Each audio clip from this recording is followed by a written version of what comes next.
Salut, c'est Matt et bienvenue dans cette nouvelle vidéo dans laquelle je vais te partager mes performances de trading de la semaine écoulée.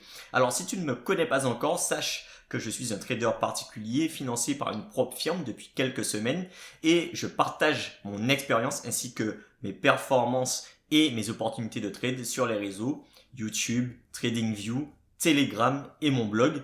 Lien en description. Alors sache que sur Telegram, je partage tous les trades que je prends de manière détaillée avec graphique à l'appui et je te donne également accès à un compte démo en mode investisseur sur MT5 sur lequel tu peux voir en temps réel tous les trades que je prends et l'évolution du compte également.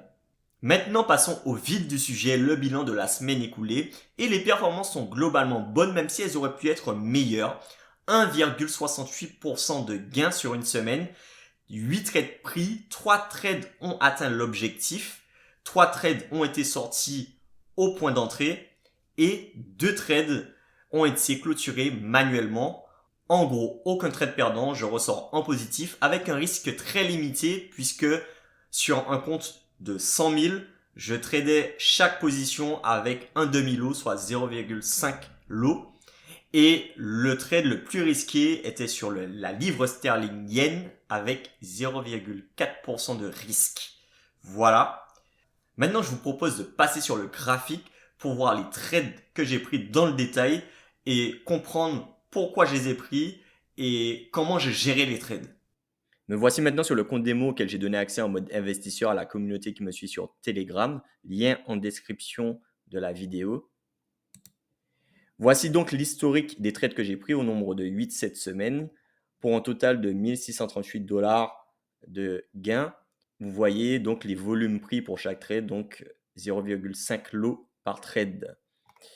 3 trades ont atteint l'objectif. L'euro, dollar australien, le dollar australien, dollar américain et l'euro franc suisse. 2 trades ont été clôturés par anticipation manuellement. La livre sterling yen ici et la livre sterling dollar américain ici. Et bien sûr, 3 trades ont été stoppés au point d'entrée, donc le franc suisse yen, le dollar américain dollar canadien et l'euro dollar canadien. Allons maintenant dans le détail sur les graphiques, pourquoi j'ai pris ces trades. Donc, ici, on peut voir sur l'euro dollar australien que j'avais identifié en vue journalière que les prix avaient atteint un support horizontal. En H4, j'ai décelé que les vendeurs avaient du mal à casser justement ce support. Donc j'ai décidé à la clôture H4 ici, cette petite bougie verte que vous voyez à l'écran, de prendre le trade à l'achat avec un stop loss sous les plus bas. Ici, vous voyez le point d'entrée et donc le trade est allé rapidement lundi chercher le TP à 1,54. Donc ici, j'avais un risque reward de 2,75 qui est très très intéressant. Et j'aurais même pu aller chercher plus haut, un 54,50 éventuellement, mais vous voyez que j'aurais dû attendre beaucoup plus longtemps pour pouvoir bénéficier du mouvement qu'il y a eu en fin de semaine suite aux annonces. Ensuite, j'ai eu le dollar australien face au dollar américain. Même chose, quand on va en données journalières, on voit que ici, on avait donc une résistance en données journalières. Les prix avaient buté et avaient eu du mal à casser cette résistance. Ce que j'en ai conclu, c'est que potentiellement les prix allaient corriger à court terme. Donc ici, j'ai pris le trade au niveau soit 0,7105 avec un stop loss sur les plus hauts. Et donc là, comme vous le voyez, les prix sont allés directement toucher, c'était mardi 31, le TP ici. Ici, on a la livre sterling dollar américain. Donc même chose hein, que le dollar australien dollar américain. Ici, je prends le trade en données journalières. On voit que les prix avaient du mal à casser la résistance à la hausse. Donc j'en ai conclu que potentiellement les prix allaient corriger. Donc j'ai pris le trade ici, donc au niveau 1,2390 avec un stop loss sur les plus hauts. Et le trade est allé dans mon sens au début, comme vous le voyez ici. Mais en fait, ce qui s'est passé, c'est que j'ai clôturé à ce niveau-là, à peu près vers 1,2330. Pourquoi? Parce qu'en fait, cette bougie verte ne m'a pas mis en confiance. Je me suis posé la question à savoir si le cours n'allait pas corriger à la hausse, repartir à la hausse et aller, pourquoi pas aller casser la résistance. Donc j'ai préféré clôturer par anticipation. Au final, on voit que le cours est allé titiller mon point d'entrée et puis et suite à l'annonce de c'était jeudi donc de la BCE, le cours est allé corriger de la BOE, pardon, Bank of England, et le cours est allé toucher le TP par la suite. Mais bon, je n'ai pas pu bénéficier de cette baisse, malheureusement. Ici, la livre sterling yen.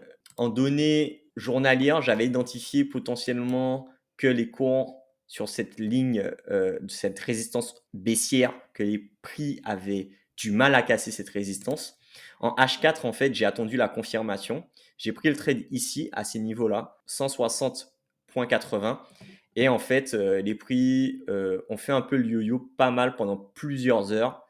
Et mardi, les prix sont allés dans mon sens. Malheureusement, en fait, le prix est descendu jusqu'à 159,76.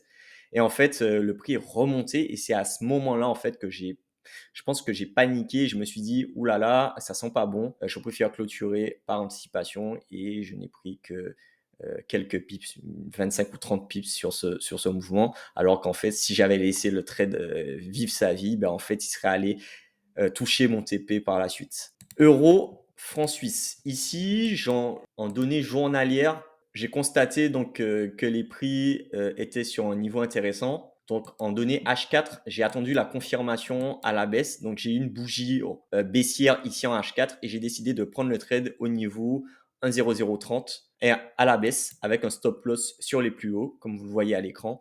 Et là, en fait, les cours sont allés assez relativement rapidement vers mon TP à 0,9950. Ici, on a le franc suisse yen. Même principe que pour les autres trades, résistance oblique baissière. Et là, j'attends une confirmation en H4 que je détecte ici. Et à ce moment-là, je prends le trade à la vente vers 141,80, entre 141,65 et 141,80.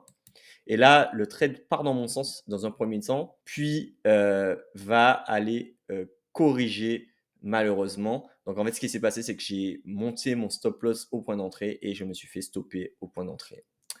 Voilà. Et puis la suite, vous la connaissez. Hein. Là, vous voyez que le cours est redescendu à la baisse. Ici, il a récupéré un support ici qu'on peut identifier ici. Et puis, il est remonté par la suite. Il n'est pas allé toucher le TP cette fois-ci. Dollar US, dollar canadien. Ici, j'ai donc...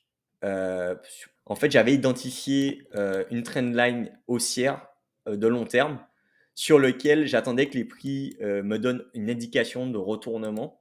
Ce qui s'est passé plus ou moins avec en fait, j'ai anticipé en H1 un trade ici. En fait, quand j'ai vu cette petite bougie H1, j'ai décidé de prendre le trade ici avec un stop loss sous les plus bas, comme vous le voyez.